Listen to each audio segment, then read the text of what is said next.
thousands are still without power following the horrific tornadoes. 3 twisters have touched down just south of town. And now, a rolling motion. I believe we're having an earthquake. I have never before seen such horrific weather. I advise you to take cover immediately.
The books of Bible prophecy have long been shrouded in mystery. Ancient texts, cryptic numbers, symbolic imagery, all depicting awesome apocalyptic events soon to come. Is it really possible to understand what they mean? What is the mark of the beast? Is it, as some say, a computer chip implanted under the skin, or even something more insidious? And what about the Antichrist? Has this sinister enemy of God already made his appearance? Or is he still waiting in the shadows? Will some terrorist event trigger Earth's final tribulation? Will we witness the horrors of Armageddon and the 7 last plagues? What do we need to know to avoid being left behind when the Lord returns? Will we recognize the last days and know what to expect? What you're about to experience will reveal what the Bible really says about Earth's end-time events. Join me now as we uncover the amazing facts behind the final events of Bible prophecy.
But you, Daniel, shut up the words, and seal the book until the time of the end. Many shall run to and fro, and knowledge shall increase. The end of the world. Will it ever happen? If so, when? This is one of the most important and mysterious questions of all time. The biblical prophet Daniel clearly predicted that just prior to the end of the world, we'd witness a dramatic increase in knowledge. Has it happened? Consider, for instance, how dramatically modes of transportation have changed in recent times. For 60 centuries, man could travel no faster than the quickest horse. Now voyages that once required months are achieved in minutes. In one generation, the computer revolution has brought about mind-boggling changes that our ancestors could never have even imagined. But an even more accurate interpretation of this verse is that knowledge concerning the prophetic books would increase. And as predicted, this has happened too. But the writings of Daniel are not the only ones in the Bible that speak of last-day events. What other knowledge could be hidden within the ancient texts of Scripture? And you will hear of wars and rumors of wars. See that you are not troubled, for all these things must come to pass, but the end is not yet. and there will be famines, pestilences, and earthquakes in various places. All these are the beginning of sorrows. One can quickly look around the globe and see that both political and natural forces have made the modern world an increasingly dangerous place to live. Think about it.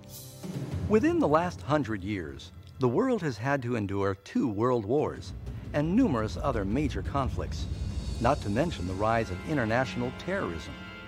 Add to this the marked increase in deadly natural disasters, including earthquakes, fires, floods, tornadoes, killer storms, and bizarre weather, all continuing to wreak havoc on planet Earth.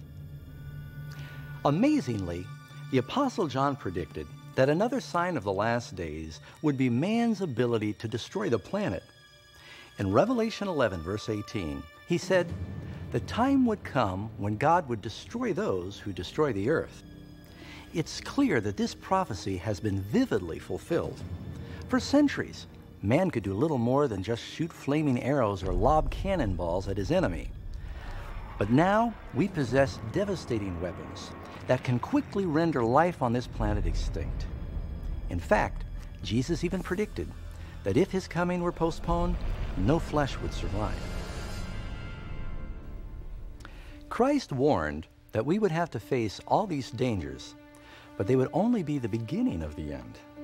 Could it be that there's something mankind does to trigger Earth's final events? But know this, that in the last days perilous times will come. For men will be lovers of themselves, lovers of money, boasters, proud, blasphemers, disobedient to parents, unthankful, unholy, unloving, unforgiving, slanderers, without self-control, brutal, despisers of good. Anyone who has lived through the past several decades cannot deny the steady and frightening moral freefall of modern society. Each generation continually pushes the envelope of acceptable behavior. As a result, each succeeding generation operates under a lower moral standard than the one before. And unfortunately, there appears to be no end to this shameful trend. In Noah's day, chronic moral decay led to global destruction from a flood. In Lot's time, the perverted depravity of Sodom and Gomorrah led to the annihilation of these cities by fire from heaven. As it was also in the days of Lot. They ate, they drank, they bought, they sold, they planted, they built. But on the day that Lot went out of Sodom, it rained fire and brimstone from heaven and destroyed them all. Even so will it be in the day when the Son of Man is revealed. And so in our day, could it be that rampant immorality and perversion will once again call down judgments from heaven? Along with society's moral decline, the Bible also warns that in the last days there will be a dramatic rise in spiritualism and the occult. Now the Spirit expressly says that in latter times some will depart from the faith, giving heed to deceiving spirits and doctrines of demons. The practice of communicating with the dead, long forbidden by the Scriptures, is fast becoming acceptable even in modern churches. Television programs and movies featuring witchcraft and the occult themes have become extremely popular, especially among the young people. In spite of all this rampant spiritualism and immorality, the Bible teaches that where sin abounds, grace abounds even more. And so one exciting bright spot of the last days is Jesus' promise that just before his return, the gospel would go to all the world. And this gospel of the kingdom will be preached in all the world as a witness to all the nations, and then the end will come. The once seemingly insurmountable task of communicating the gospel to the four corners of the earth is fast becoming a reality. Through missionaries, books, tapes, satellite broadcasts, and the internet, the gospel work is fast accelerating around the world. The message of salvation has never had wider distribution than today. The Bible reveals that we are obviously living in Earth's final days. The increase in knowledge, global instability, moral decline, and the explosive interest in the occult all testify that the end is near. The final signs are fast being fulfilled. But there's more. The Bible also warns that it is these opposing forces of good and evil that will ultimately bring the world to the battle of Armageddon. At some point soon, some unknown global crisis will plunge the entire planet into the most terrifying events the world has ever seen. For then there will be great tribulation, such as has not been since the beginning of the world until this time, no, nor ever shall be. What catastrophe will trigger this final crisis, and when will it happen? Could it be some devastating act of terrorism? Some international economic crash? Maybe even an earthquake, asteroid, or some other cataclysmic event? Perhaps it's some chemical calamity or deadly biological plague. Maybe even a combination of these disasters. But while the Bible doesn't reveal the exact critical event, it does reveal the dramatic scenes that will follow.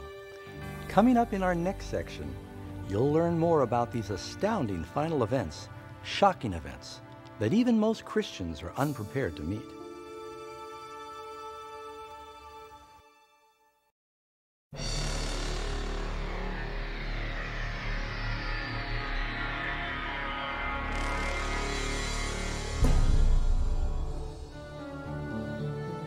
As the Great Tribulation begins, world leaders struggle to deal with the mounting calamities. Meanwhile, those Christians who are true to God experience a wonderful surge of power from the Holy Spirit. After these things I saw another angel coming down from heaven, and the earth was illuminated with his glory. This great power that illuminates God's people is the Holy Spirit. With a holy boldness, they witness for God, pleading for the churches to reform and calling the lost to Christ. They stand firmly on the Word of God and exhort all to repent of their sins and obey God's commandments. An atmosphere of revival moves across the world, and the Holy Spirit compels ministers and church members alike to work earnestly for the salvation of souls. As the work of the Holy Spirit becomes more pronounced, occult manifestations also intensify. Deceptive demons appear to many masquerading as loved ones who have passed away or as biblical saints of old. They speak words of peace and hope while presenting doctrines containing dangerous and subtle errors. Of them the Bible warns, For they are the spirits of devils working miracles. As you can imagine, these supernatural manifestations hold great influence with the people, and few are willing to speak against them. Up to this point, families and churches have been ineffective in stemming the growing tide of global wickedness. In the midst of this political, moral, and environmental upheaval, people desperately seek an effective way to stem the growing tide of universal immorality. Religious and political leaders, urged by suffering constituents, call for stronger legal measures to restore godly principles and peace to the land. As a result of this misguided pressure, the government passes laws that directly conflict with the law of God. But this is not the first time in history something like this has happened. You might recall the familiar story in Daniel chapter 3, when the Babylonian king Nebuchadnezzar commanded all in his realm to bow down and worship the enormous golden image he had forged. However, 3 young Hebrews knew this command was a direct contradiction to the second commandment regarding idolatry. Determined to remain true to God, they refused to bow down to the statue. The king was infuriated and ordered them cast into a fiery furnace, but God miraculously intervened and saved their lives. And then there's the story of Daniel in the lion's den. You'll recall the king of Persia issued a law that no one should worship any god but himself for 30 days. But Daniel knew that to obey this law would mean that he had to violate God's first commandment. So Daniel bravely continued his habit of daily praying openly to God, even though it put his life at risk. Daniel's enemies soon reported this violation to the king, who reluctantly had his trusted servant thrown into the lion's den. But once again, God's power was displayed as he miraculously spared Daniel's life. Likewise, in the last days, Revelation predicts that an evil power will compel the governments of the world to enact laws regarding how people should worship God. These laws will outwardly appear to promote morality, but in reality, they prepare the world to embrace the mark of the beast and the Antichrist. For false Christs and false prophets will rise and show great signs and wonders to deceive, if possible, even the elect. During this time of mounting crisis, when the world is desperately seeking relief and looking for global stability, help appears in a most startling form. In various locations around the world, the shout is heard, "Jesus has come, Jesus has returned." A radiant, charismatic being appears claiming to be the Son of God. An army of news agencies flock to see this supernatural entity perform miracles. They hear him repeat many of the same words Jesus spoke in the Scriptures. This event is beamed to the world via satellite, and millions mistakenly believe that his appearance on television has fulfilled the Scripture, "Every eye will see him."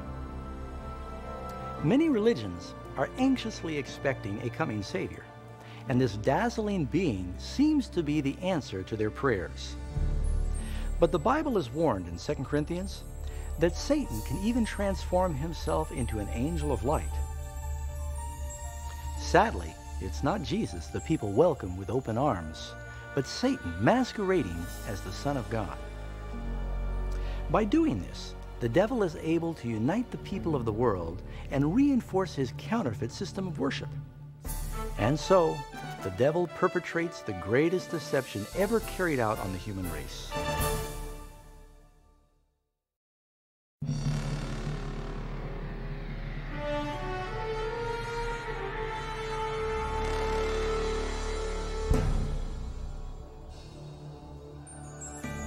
Satan's deceptions prove to be a powerful motivating force in the world. Most spiritual leaders accept the great impostor as well as the false system of worship he promotes.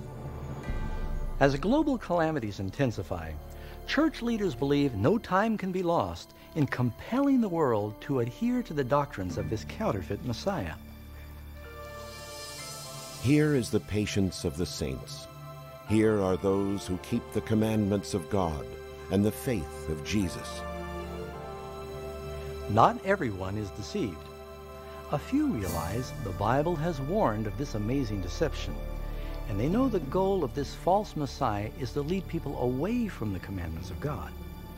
But this isn't the first time that Satan has appeared as an angel of light. When Christ was tempted in the wilderness, Satan appeared to him disguised as a glorious messenger of God. But the devil revealed his true identity when he tempted Jesus to disobey God's word.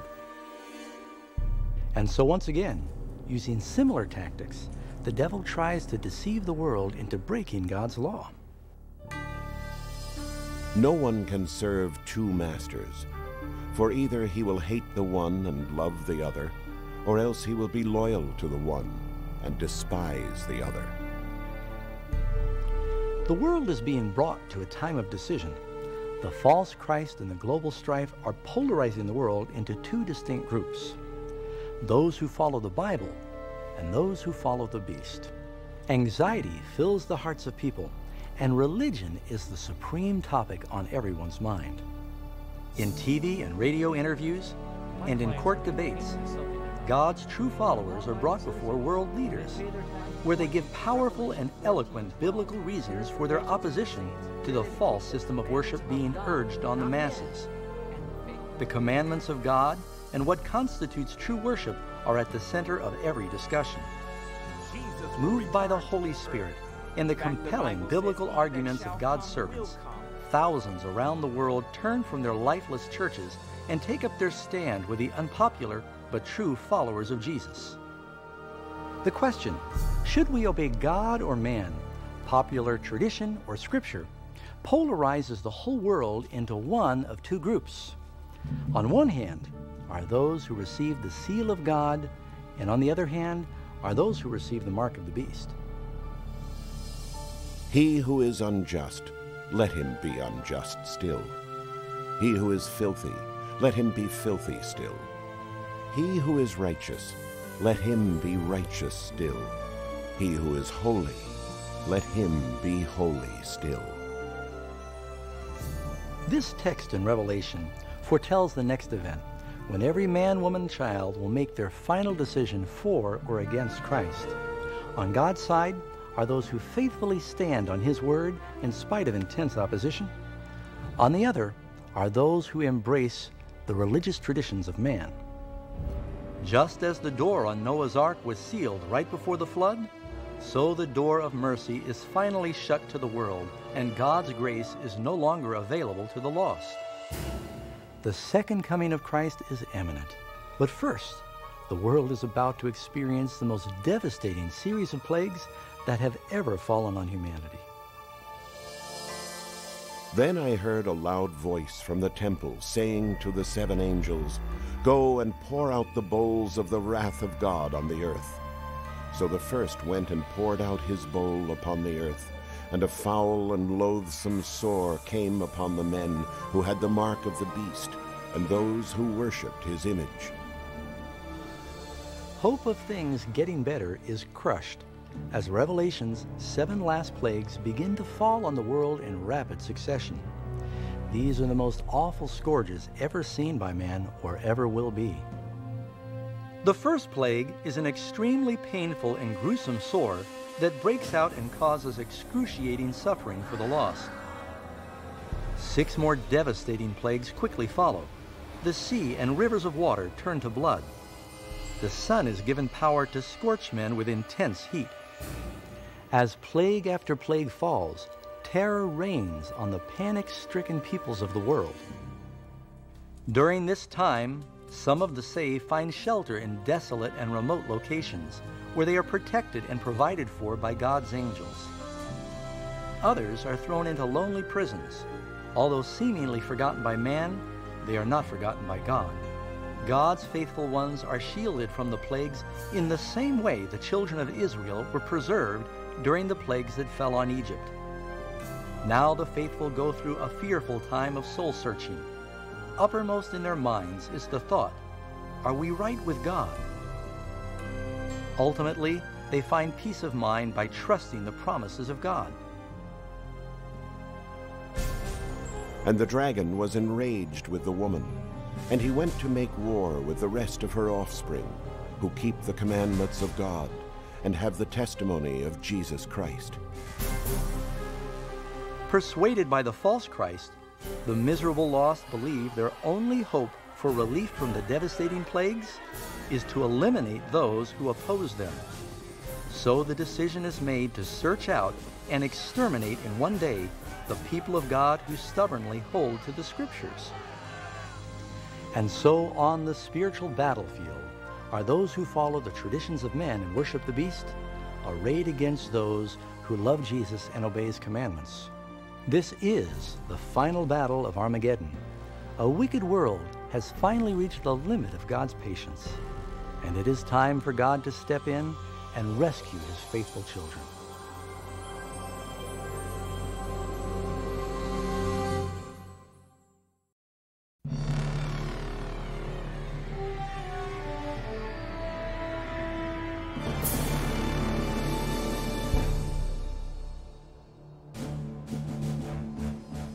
And at midnight a cry was heard, "Behold, the bridegroom is coming." At the darkest hour, the long-awaited hope of the ages now becomes a reality. The commanding voice of God is heard saying, "It is done." The thundering voice shakes the heavens. Then there's a mighty earthquake that signals the approach of a massive heavenly armada. The children of God, so recently pale and haggard, now stand encircled by a rainbow and radiant before their oppressors. Their faces shine, for they know their Redeemer and His vast army of angels are coming to take them home. Behold, He is coming with clouds, and every eye will see him, even they who pierced him. And all the tribes of the earth will mourn because of him. This is no secret rapture, as you may have heard. Every person on planet Earth witnesses this wonderful event, and most are terrified by it. The wicked desperately flee to the rocks and caves, trying in vain to hide themselves from the approaching Holy King. And as Jesus promised, the evil men who were prominent in his trial and crucifixion are raised from their graves to behold him coming in the clouds of glory. For the Lord himself will descend from heaven with a shout, with the voice of an archangel, and with the trumpet of God. And the dead in Christ will rise first. A loud trumpet is heard ringing through the heavens, and the mighty voice of the Savior calls to the sleeping saints of all ages, saying, Awake, awake, awake, ye that sleep in the dust, and arise. Throughout the length of the earth, a great army of saints arise from their dusty beds. They now appear clothed with youthful, glorified, and immortal bodies, without a trace of disease or deformity. Then, those who have lived through the time of trouble are also transformed. In an instant, they are given new, beautiful, immortal bodies. The terrified wicked look on in anguish at the amazing sight. Then we who are alive and remain shall be caught up together with them in the clouds to meet the Lord in the air. And thus we shall always be with the Lord. With the world convulsing below them, the redeemed of the earth take flight and rise above the destruction. They fly up to join their Savior among the clouds of angels. Sorrow, sin, and suffering are forever behind them. The veil separating them from their Lord has forever been removed, and they behold their God and his heavenly angels face to face. And at that day the slain of the Lord shall be from one end of the earth even to the other end of the earth. They shall not be lamented or gathered or buried. They shall become refuse on the ground. For those left behind, chaos reigns on the planet. Amidst the hurricane of shrieking demons, the earth quakes, oceans boil, islands vanish, and the dark, angry clouds pummel the earth with gigantic hailstones. The wicked who manage to survive these catastrophes are soon destroyed by the brightness of the Lord's presence. Their bodies lay scattered across the face of the ravaged planet. For the first time since its creation, the earth is now completely devoid of all human life. Only Satan and his fallen angels are left to behold the results of their rebellion.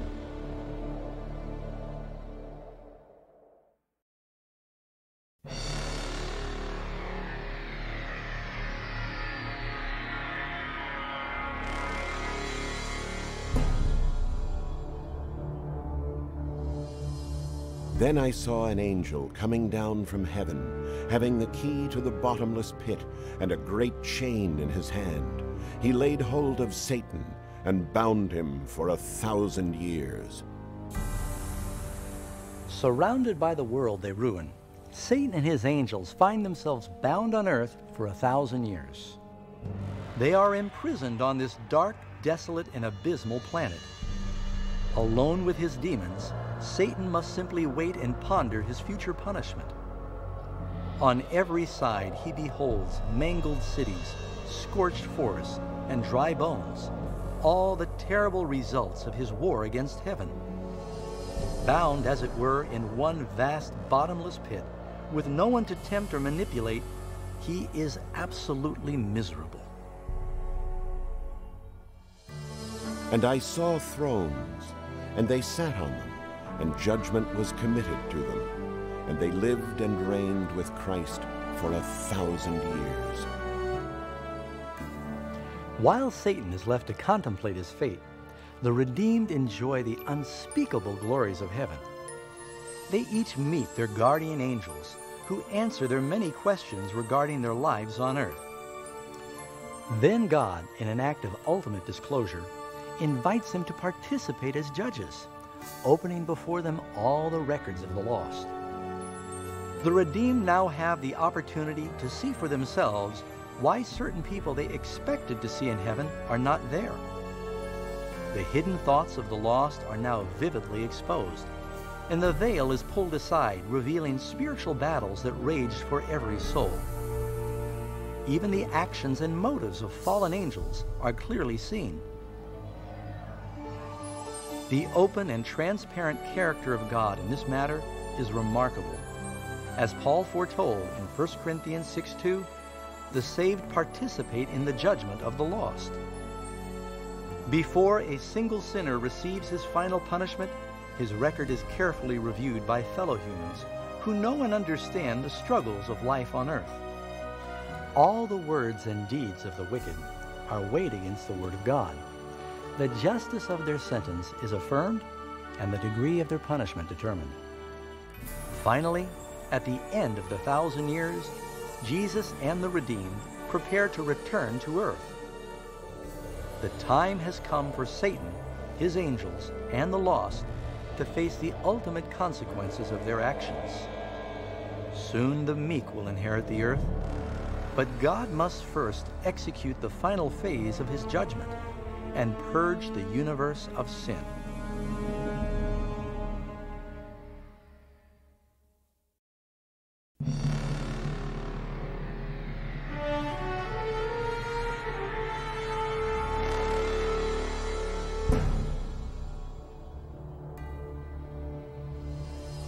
Then I, John, saw the holy city, New Jerusalem, coming down out of heaven from God, prepared as a bride adorned for her husband.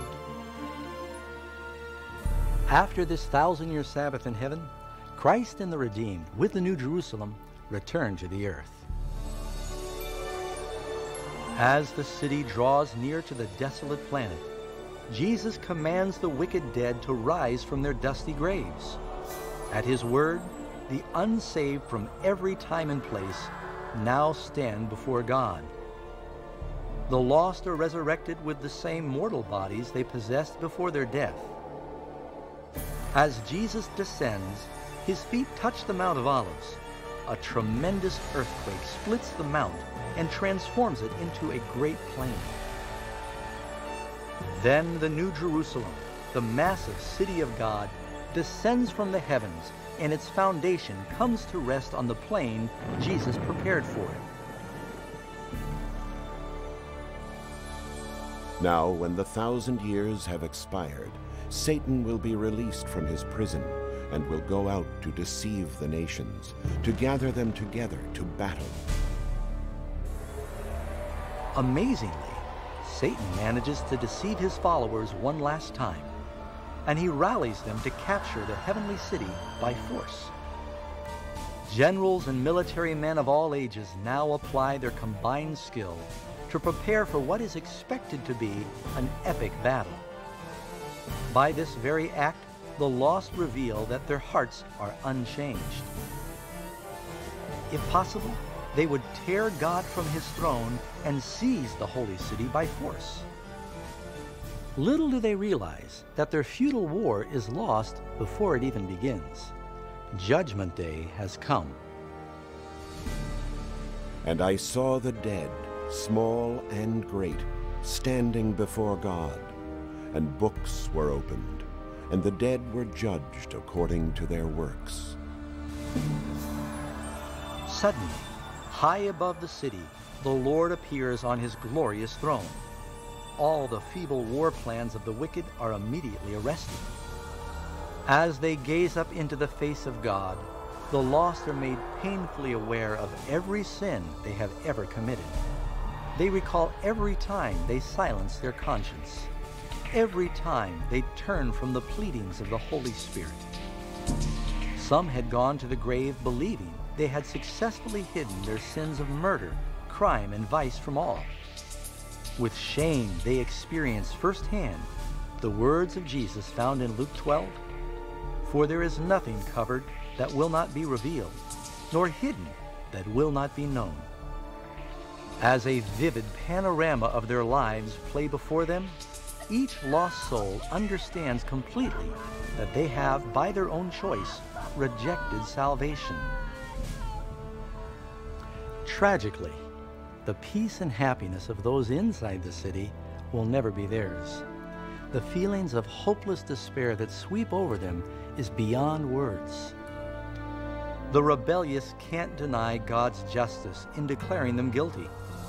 With one voice they cry out, "Just and true are thy ways, thou King of saints." And falling prostrate, they worship the Prince of Life. They went up on the breadth of the earth and surrounded the camp of the saints and the beloved city. And fire came down from God out of heaven and devoured them. Finally, the time has come for the lost to face the irreversible consequences of their actions. Without warning, fire and brimstone fall from the heavens. The earth breaks up and fire explodes from the molten caverns beneath. And as the inferno engulfs the wicked, the righteous remain safe and secure within the gates of the New Jerusalem. Every sinner is punished according to what they've done. Those with few sins are destroyed quickly, while those who are guilty of horrific evil against humanity suffer longer. And Satan, the instigator of all sin, is forced to suffer the most. For God, the punishment of the wicked is a painful act, but it's something that his justice demands. The penalty for sin is death. On the cross, Jesus suffered this final punishment on behalf of all who would embrace his sacrifice. But tragically, the lost have rejected this gift and must pay the awful price of sin for themselves. For behold, the day is coming, burning like an oven, and all the proud, yes, all who do wickedly, will be stubble. You shall trample the wicked, for they shall be ashes under the soles of your feet. And as the last embers of punishment grow cold, the citizens of the universe lift their voices and praise God that Satan's reign of terror is forever ended. With the peace of the cosmos eternally secure, God now directs his attention to the creation of a new heaven and a new earth.